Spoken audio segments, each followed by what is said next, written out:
kondisi dapur pengungsian sendiri itu akan aktif pada 3 jadwal yang telah ditentukan. Sementara masyarakat lebih memilih untuk tidak datang ke tempat pengungsian. Begitu Arisa. Syukri, untuk korban meninggal dunia, apakah Anda mengantongi datanya, Syukri? Ada berapa banyak kalau di PD Jaya Aceh sendiri, Syukri? Untuk di PD Jaya sendiri hingga saat ini, hingga data yang diterima oleh pemerintah setempat itu mencapai angka 20 jiwa yang mengalami korban jiwa. Sementara yang lainnya belum juga ditemukan data-data akurat apakah ada peningkatan atau penurunan. Itu data sementara. Sedangkan ada beberapa desa di Kabupaten PD Jaya juga belum sepenuhnya menemukan anggota keluarga mereka. Ada juga yang masih tidak bertemu dengan keluarga. Mereka berharap akan segera bertemu dengan keluarga-keluarga mereka. Begitu, Arisa.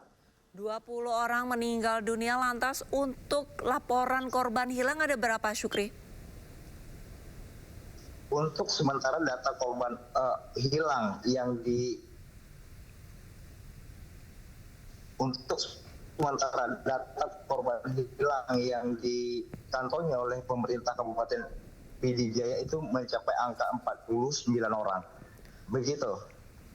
20 orang meninggal dan 49 orang dilaporkan hilang. Baik.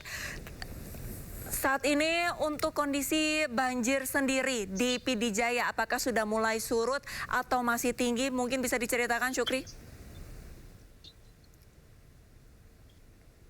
Untuk kondisi cuaca di Kabupaten PD Jaya dalam 3 hari terakhir sudah berangsur membaik dan kondisi juga suasana panas. Sementara kondisi banjir sendiri itu sudah berangsur surut. Bahkan sebagian daripada warga Kabupaten PD Jaya sudah kembali ke rumah untuk membersihkan puing-puing tanah yang menumpuk di tempat mereka. Baik, kondisi cuaca cukup bersahabat. Lantas untuk bantuan ataupun alat berat, apakah Anda melihat sudah ada alat berat yang tiba di PD Jaya untuk membersihkan lumpur-lumpur yang ada di jalan? Untuk alat berat sendiri, tadi pagi saya sempat melihat ada beberapa alat berat yang sedang bekerja untuk membersihkan jalur utama lintas nasional dan jalur utama penghubung antar kecamatan. Sementara untuk ke desa-desa untuk saat ini belum sepenuhnya dimasuki oleh alat-alat berat. Alat berat masih fokus di jalan utama, lantas untuk di desa belum tiba begitu. Lantas dari data yang saat ini Anda peroleh, kampung mana ataupun desa mana yang paling parah terdampak, Syukri?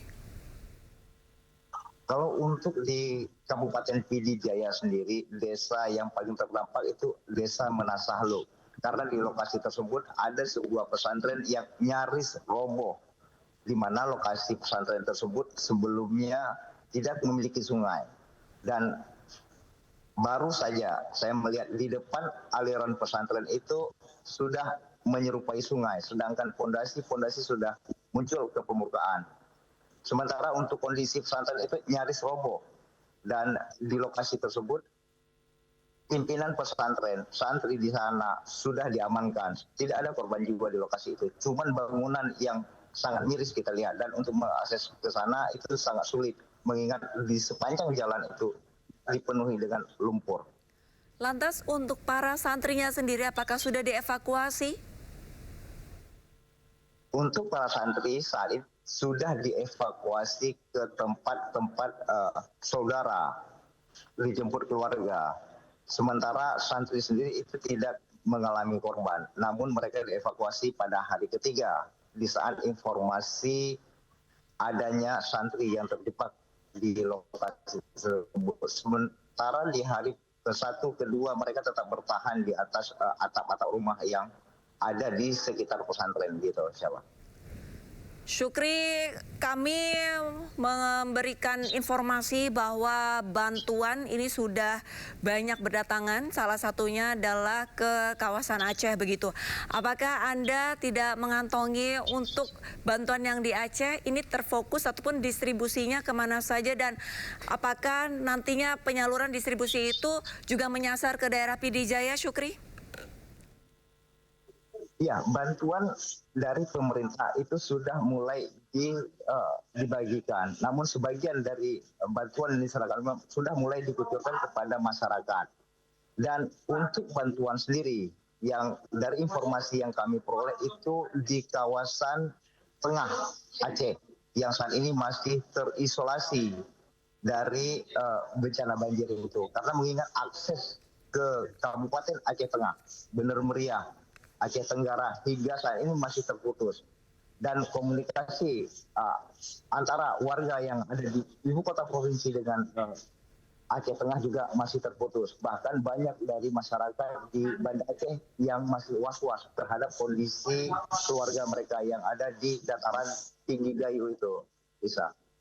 Syukri, apakah dari pihak petugas memberikan informasi adanya bahaya banjir ataupun tanah longsor susulan di PD Jaya?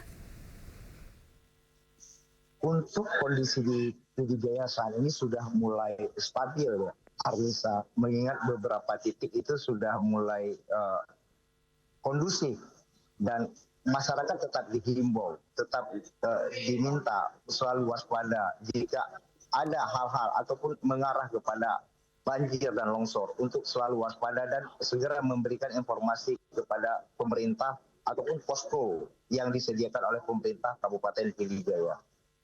Baik, terima kasih banyak informasinya. Syukri Syarifuddin melaporkan langsung dari PD Jaya Aceh. Tetap jaga keamanan dan kesehatan serta keselamatan. Selamat kembali bertugas, Syukri.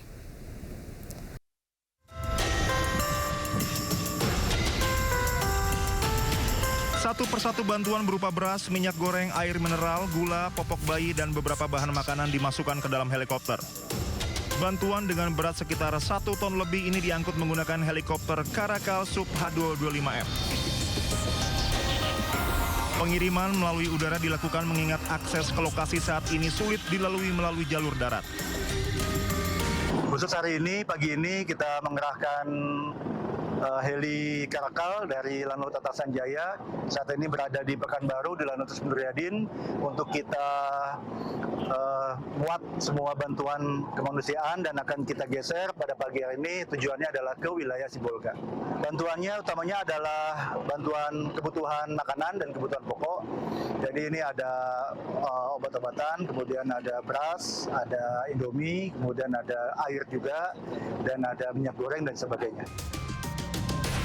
Pengiriman bantuan kemanusiaan melalui jalur udara ini merupakan pengiriman kali keempat dilakukan oleh Pangkalan TNI Lanut Rias Min Nurjadin dan akan terus dilakukan.